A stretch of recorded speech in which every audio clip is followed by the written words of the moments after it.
So I have been using my Apple M4 Mac Mini, and I've made a couple of reviews about it where I actually praise the fact that it's one of the best things that Apple ever made in terms of pricing and productivity. And then yesterday it just hit me that I have actually not given you guys an updated review of it, because right now I'm beginning to have some regrets about getting it. Now, this is not going to be any kind of technical review at all in any way. I'm just sharing my real life experiences, things I have learned and things I feel would benefit you. So let's get right into it.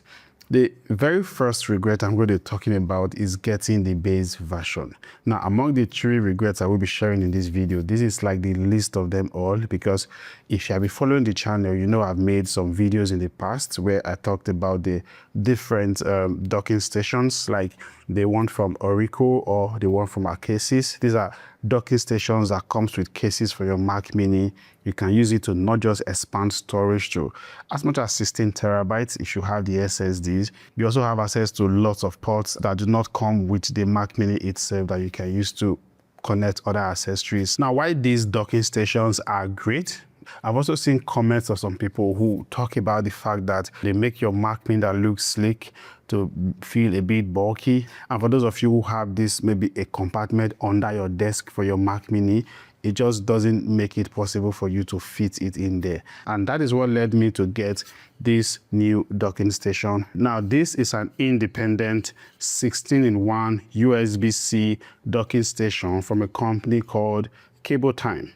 Now, it takes care of the same storage problem without adding that extra bulkiness to your Mac Mini, because it doesn't come with a case, so it sits independent of your Mac Mini, and there is a cable you can just use to connect it to your Mac Mini, and I think that is very good. Now, personally, I would definitely recommend it for a lot of reasons. One of them being the fact that it is really versatile. It doesn't just work with your M4 Mac Mini alone. If tomorrow you choose to switch to a MacBook, to a Windows laptop, or even a custom built PC, which is something I'm definitely planning to get someday, this dock will fit in perfectly to any of these computers or machines on your desk, and that makes it really, really versatile. Secondly, when you look at it, I mean, it is really way more aesthetically appealing than those docks on your workstation. And thirdly, of course, it simply just have way too many ports, way more than what you would ever need at the back, at the front. And yeah, there is 2 HDMI ports, there is display ports, there is USB-A ports, there is Ethernet ports, just name it, a lot of it. Now, you can get this docking station on its own for around $110, but if you want this Cable Time SSD enclosure that can take up to 2 terabytes of storage and can even snap to the back of your phone if you want to use the storage with your phone. You know, it comes with these magnets that can make it snap right into your phone. It's going to cost you a total of about $130, which is good value for money if you ask me. So I will be leaving links in the description of this video if you want to get them.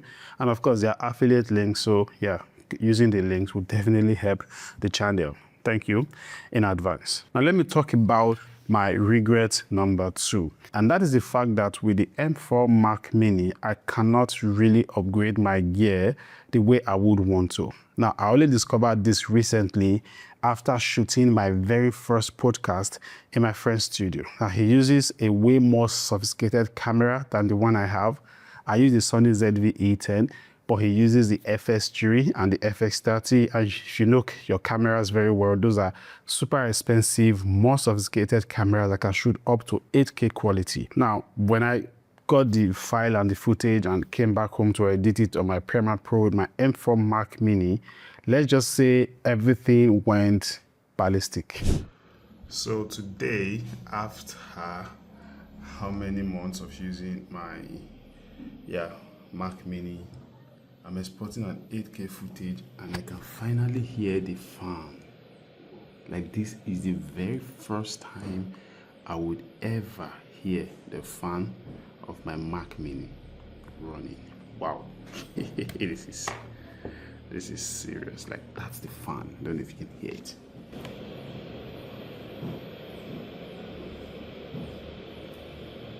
I just couldn't edit the video. I had to find a way to downgrade the quality to 4K before I could edit it.